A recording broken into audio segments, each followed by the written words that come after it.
The text came on a Thursday morning, short and cold family meeting. Tomorrow at 3, be there. No name, no context, just a command. But I didn't need a signature to know it was from my mother. It had been exactly 1 week since I refused to sign over Grandpa Walter's estate, his business, his savings, everything he'd built over 50 years. He'd left it all to me, and the moment I said no, the silence from my family turned sharp. Clarice stopped replying to my messages. Colby unfollowed me online. Mom didn't call, but I knew it wasn't over. Ethan looked up from his coffee when he saw my face. Another message. I handed him my phone. He read it, jaw tightening. You're not going alone. I have to.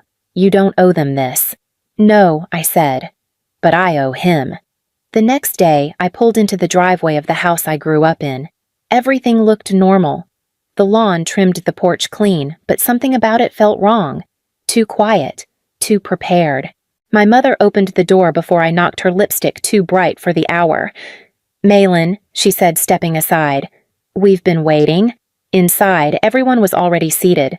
Clarice gave me a glance sharp enough to cut glass. Zane sat stiffly at the edge of the couch, eyes down. Colby hovered near the fireplace, arms crossed. But it was the 2 men in pressed suits who made my stomach drop. This is Mr. Lark and Mr. Devon, my mother said, gesturing like she was introducing party guests. They're here to help us clarify the next steps. The man on the left opened a leather folder. We've prepared a simple agreement. I didn't sit. I didn't reach for the pen. I just looked at my mother and asked, "What kind of meeting is this exactly?" She smiled the same way she used to when she knew something I didn't, just before she used it against me.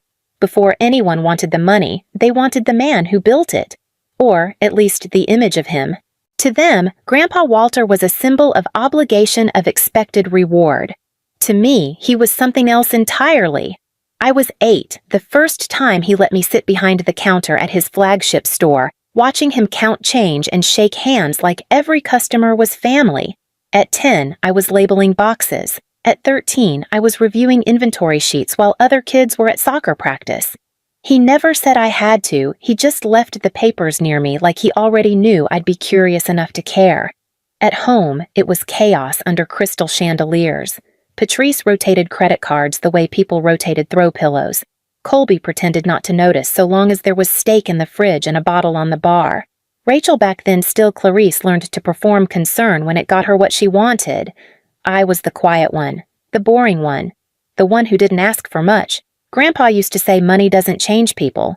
It shows you who they already were. I didn't understand that until the argument started. Screaming behind closed doors about misplaced checks, delayed transfers, ungrateful daughters. I never saw a bill get paid on time, but I saw a new designer bag on Mom's arm every other weekend.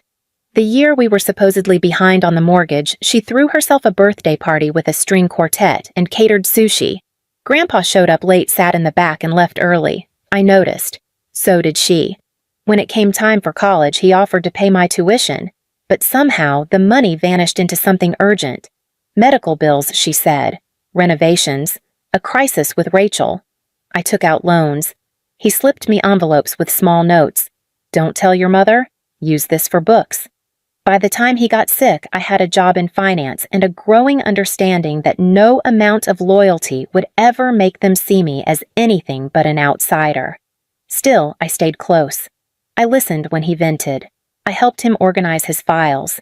And the week before he passed, when he looked me in the eye and said, "I've made my decision. Don't let them scare you out of it," I finally understood who he'd been preparing me to stand against. The air inside Mr. Holloway's office was stiff with formality. I sat across from the man who'd managed my grandfather's legal affairs for over a decade, flanked by family who suddenly felt like strangers. Clarice dabbed at dry eyes with a tissue she didn't need.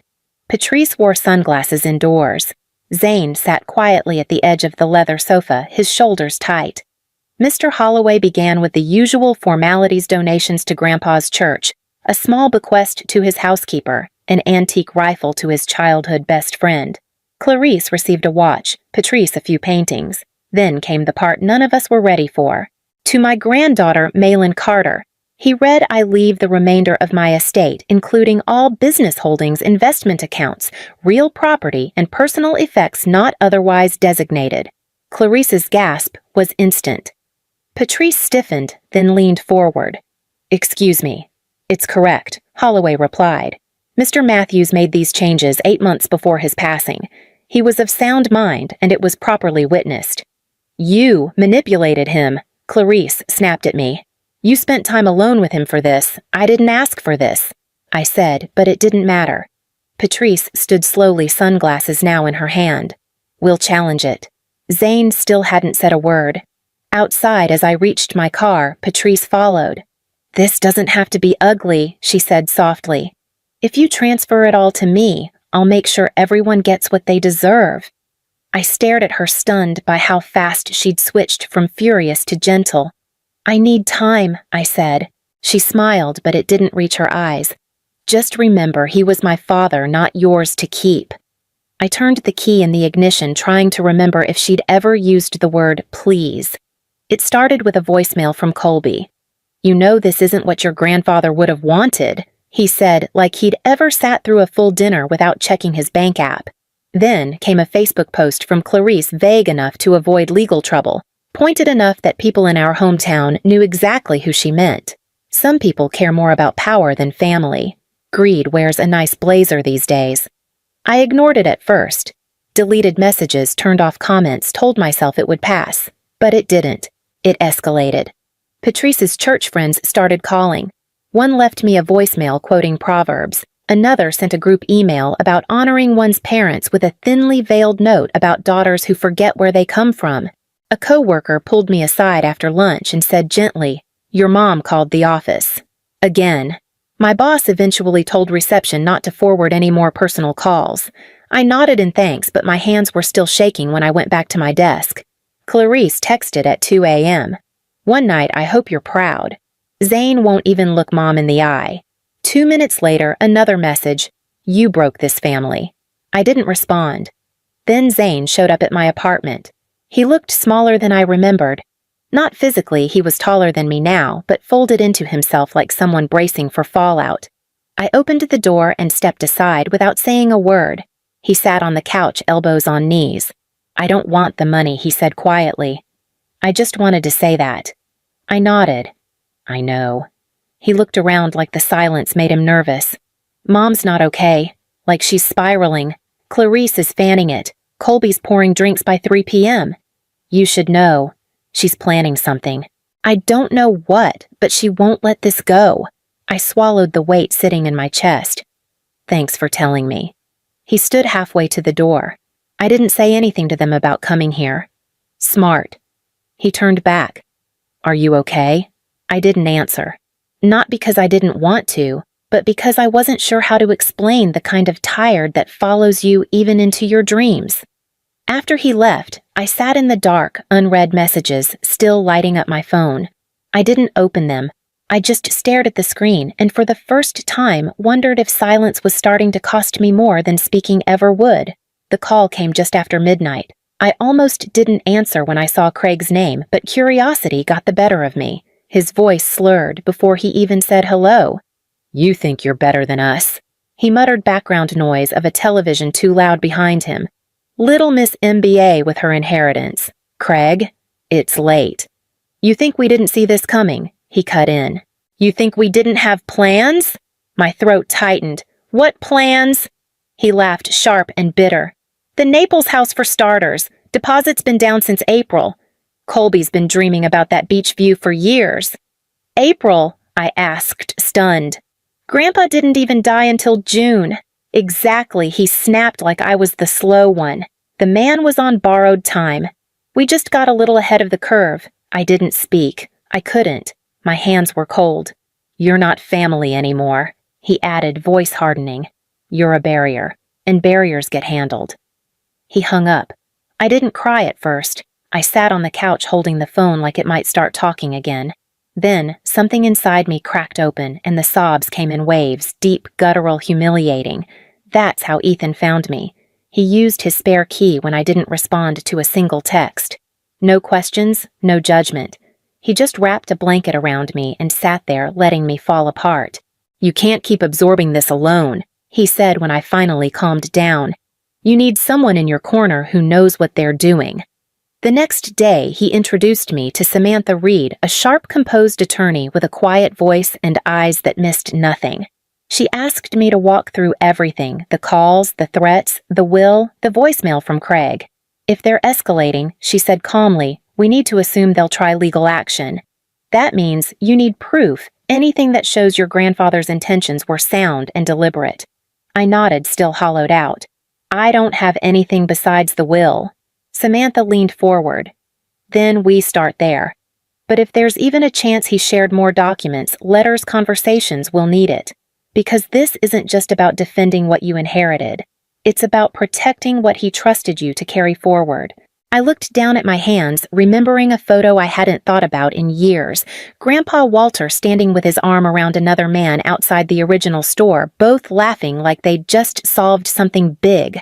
The call came just after midnight. I almost didn't answer when I saw Craig's name, but curiosity got the better of me. His voice slurred before he even said hello. "You think you're better than us?" he muttered, background noise of a television too loud behind him. "Little Miss MBA with her inheritance. Craig, it's late." "You think we didn't see this coming?" He cut in. "You think we didn't have plans?" My throat tightened. "What plans?" He laughed, sharp and bitter. "The Naples house for starters. Deposit's been down since April. Colby's been dreaming about that beach view for years." "April?" I asked, stunned. "Grandpa didn't even die until June." "Exactly," he snapped like I was the slow one. "The man was on borrowed time. We just got a little ahead of the curve." I didn't speak. I couldn't. My hands were cold. "You're not family anymore," he added, voice hardening. "You're a barrier, and barriers get handled." He hung up. I didn't cry at first. I sat on the couch holding the phone like it might start talking again. Then something inside me cracked open, and the sobs came in waves, deep, guttural, humiliating. That's how Ethan found me. He used his spare key when I didn't respond to a single text. No questions, no judgment. He just wrapped a blanket around me and sat there letting me fall apart. "You can't keep absorbing this alone," he said when I finally calmed down. "You need someone in your corner who knows what they're doing." The next day, he introduced me to Samantha Reed, a sharp, composed attorney with a quiet voice and eyes that missed nothing. She asked me to walk through everything: the calls, the threats, the will, the voicemail from Craig. "If they're escalating," she said calmly, "we need to assume they'll try legal action. That means you need proof, anything that shows your grandfather's intentions were sound and deliberate." I nodded, still hollowed out. "I don't have anything besides the will." Samantha leaned forward. "Then we start there. But if there's even a chance he shared more documents, letters, conversations, we'll need it. Because this isn't just about defending what you inherited. It's about protecting what he trusted you to carry forward." I looked down at my hands, remembering a photo I hadn't thought about in years. Grandpa Walter standing with his arm around another man outside the original store, both laughing like they'd just solved something big. George Harmon met me at a small diner off the interstate, the kind of place Grandpa used to love. He stood when I walked in, still strong despite his age, and wrapped me in a hug that knocked the air from my chest. "You look like him," he said quietly. Around the eyes, we talked over black coffee, and when I told him what was happening, he didn't look surprised. "Walter worried about this for years," he said. "He tried everything: loans, second chances, guilt, but they never changed. That's why he left it to you. Not out of favoritism, Malin. Out of clarity." He reached into his coat and handed me a sealed envelope. My name was written in Grandpa's careful, blocky handwriting. He gave this to me months before he passed. Told me to deliver it if things got ugly. Back at my apartment, I opened it with shaking hands. Inside was a letter, 3 pages written in blue ink. He wrote about the years he spent watching the family fall apart financially, the excuses, the lies, the damage. He wrote about me, about how I'd shown restraint, work ethic, and loyalty without expecting rewards. He ended with a single line that hit me harder than anything else. "You are the only one I trust not to spend what I built, but to protect it." I cried reading it. Then I pulled down the metal lockbox Grandpa had once given me for important papers. I'd never thought much of it before. Inside, tucked between insurance forms and old deeds, was a leather-bound journal. Every loan, every gift, every broken promise. Dates, amounts, notes in his handwriting. Said it was for Clarice's medical bill. Spotted her at the casino 2 days later. I scanned the pages, then picked up my phone and called Samantha. The living room was already full when I arrived. Clarice, stiff on the couch, Colby pacing Zane in the corner with his arms folded tight across his chest. 2 men I didn't recognize stood near the fireplace with folders in hand. My mother greeted me with the kind of smile that always meant danger. "These gentlemen are here to help formalize a redistribution of the estate," she said sweetly. "To keep things civil." They presented it like a compromise, 20% for me, the rest shared among the family. I didn't touch the pen they offered. Instead, I reached into my bag and laid down my own set of documents. Receipts, emails, the letter from Grandpa, a copy of the will, and a USB with Craig's drunken voicemail.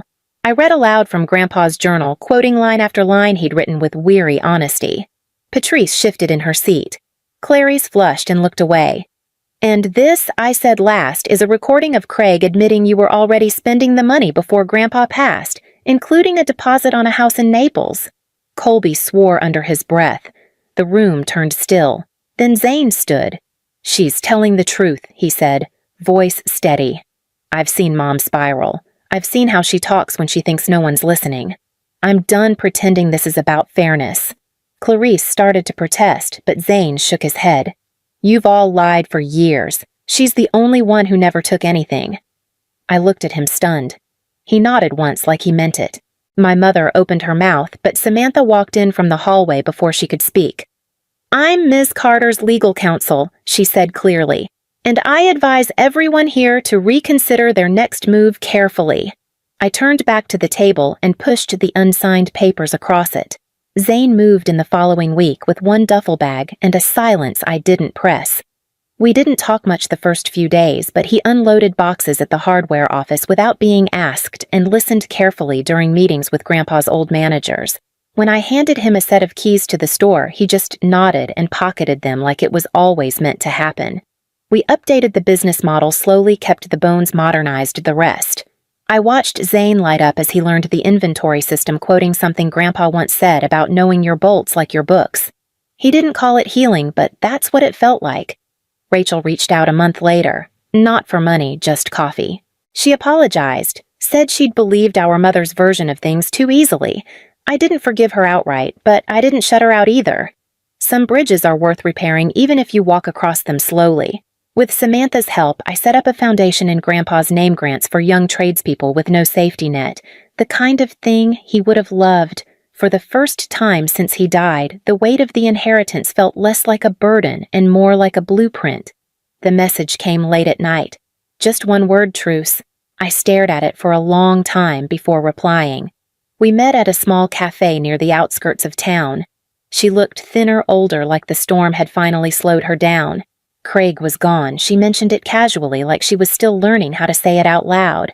Therapy, too, a few sessions in. No grand apology, no rehashing of the will. Just fragments of honesty cautiously laid on the table. "I didn't know how to stop," she admitted, eyes fixed on her coffee. "I thought if I lost control, I'd disappear." I didn't argue. I didn't comfort. I just listened. For once, it didn't feel like surrendering to her story. It felt like choosing my own. When we stood to leave, she reached out first, not for reconciliation, but for acknowledgement, and I let her hand rest briefly in mine. The last page of Grandpa's journal held only 1 line scribbled in his unmistakable hand. "The true measure of wealth isn't what you have, but what you do with it." I read it twice, then closed the cover gently. Zane's finishing his first year of business classes and already talking about opening a 2nd location. Rachel volunteers twice a week at the women's shelter and brings me articles about trauma-informed finance like we're slowly learning a new language together. I said yes to Ethan last month. The ring is simple, quiet, just like the kind of life we're building. Sometimes I still feel the echo of everything we lost, but I don't carry the will like a shield anymore. I carry it like a map, because Grandpa didn't just give me his legacy, he trusted me to grow it. And now, I finally trust myself to pass it on.